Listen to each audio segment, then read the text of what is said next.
कोई कमेंट या question? Mic दीजिए प्रभु जी को।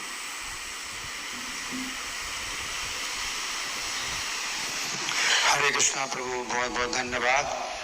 तो यहाँ पर प्रहलाद महाराज कहाँ पर हैं तो हम विचार करेंगे। प्रहलाद महाराज कहाँ पर हैं? तो माता कयाधु के गर्भ में थे, तो नारद मुनि के आश्रम में थे। और माता कयाधु ने प्रहलाद को जन्म नहीं दिया जब तक कि उनके पति नहीं आ गए। हिरण्यकशिपु तपस्या कर रहे थे, और जब तो 100 साल तक, 100 दिव्य वर्षों तक माता कयाधु ने प्रहलाद को अपने गर्भ में धारण किया, जन्म नहीं दिया कि इंद्र कहीं अनिष्ट ना करें। तो जब हिरण्यकशिपु आ गए तपस्या करके, तो उस समय प्रहलाद का जन्म हुआ। तो इंद्र भवन में है, इंद्र भवन जो है उसने हिरण्यकशिपु ने अधिकार जमा दिया है। तो इंद्र भवन में है प्रहलाद महाराज, और अभी 5 वर्ष के बालक हैं। तो हिरण्यकशिपु का भी जो है आतंक अभी 5 वर्ष का ही है। 5 वर्ष तक उसने खूब आतंक फैलाया, और वह पूरी दुनिया में अपने को भगवान घोषित कर रहा है, और कोई नहीं है भगवान, मैं भगवान हूँ, मेरी भक्ति करो। उसी घर में एक बालक है, उसका ही पुत्र है जो कि भगवान की भक्ति कर रहा है, और भगवान की भक्ति में ऐसा लगा है कि जैसा कोई भक्त नहीं हो सकता।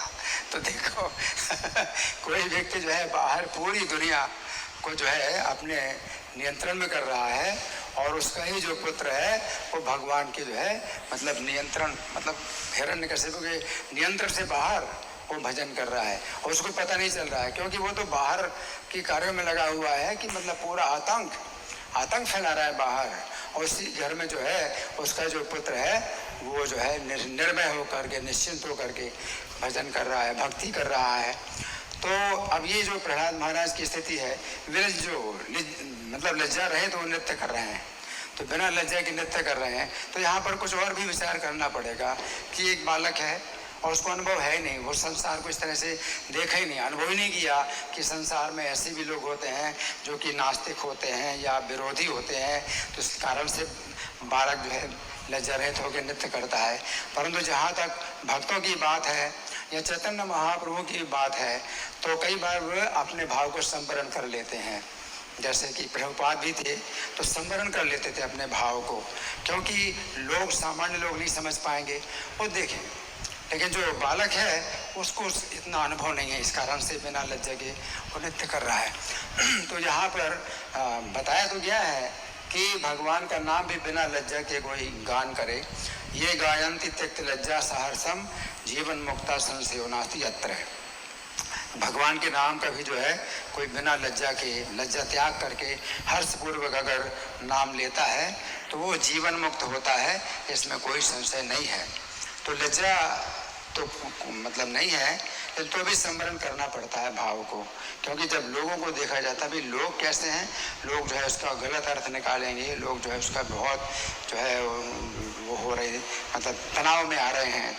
तो हमें अपना नाम भी जो है बिल्कुल चुपचाप करना पड़ता है, कभी कभी काउंटर में करना पड़ता है कि लोग सुने नहीं, ऑफिस में जब कर रहे हैं तो लोग सुने नहीं, तो अपने मन में करना पड़ता है। तो कई बार इस तरह से, क्योंकि लोग जो है बहुत विरोधी होते हैं, बहुत ज़्यादा उनका जो है वो होता है मतलब। और लेकिन जब भक्त लोग सड़कों में, प्रभुपाद कहते बिना लज्जा के नृत्य करो, तो यहाँ संघीय शक्ति कलोयोगी। यहाँ जब भक्त संघ में होते हैं, जब ज़्यादा संख्या में भक्त होते हैं, तो फिर पब्लिक जो है वो उल्टा नहीं सोच सकती, क्योंकि इतनी संख्या में है। अब अकेला भक्त है अगर नृत्य करेगा तो लोग जो है गलत अर्थ निकालेंगे। लेकिन संघ, तो प्रभुपाद ने संघ जो बनाया है, तो कलयुग में क्या है, संघ में शक्ति। तो जब ज़्यादा संख्या में भक्त लोग होते हैं, कीर्तन करते हैं, लज्जा बिना लज्जा के कीर्तन करते हैं, नृत्य करते हैं, सड़कों में नृत्य करते हैं, तो प्रभुपाद कहते हैं कोई लज्जा की बात नहीं है, क्योंकि आप लोग क्या हैं, संघ में हैं। तो इस तरह से जो है ये हमें मतलब शिक्षा प्राप्त होती है कि इसमें हमें जो है संघ में हमेशा बने रहो। और अगर ये संघ जो है इसको कोई नहीं तोड़ सकता, कोई शक्ति नहीं तोड़ सकती, जो संघ है कृष्ण भावना में संघ जो प्रभुपाद ने बनाया, बाहरी शक्ति कोई नहीं तोड़ सकती। अगर ये टूटेगा तो अंदर से ही टूटेगा। जब अंदर से ही हम एक दूसरे की टांग खींचेंगे, एक दूसरे से ईर्ष्या करेंगे, एक दूसरे की निंदा करेंगे, तो फिर ये जो है मतलब टूटेगा और कहीं से नहीं टूटेगा। हरे कृष्णा। हरे कृष्ण। और किसी कोई प्रश्न?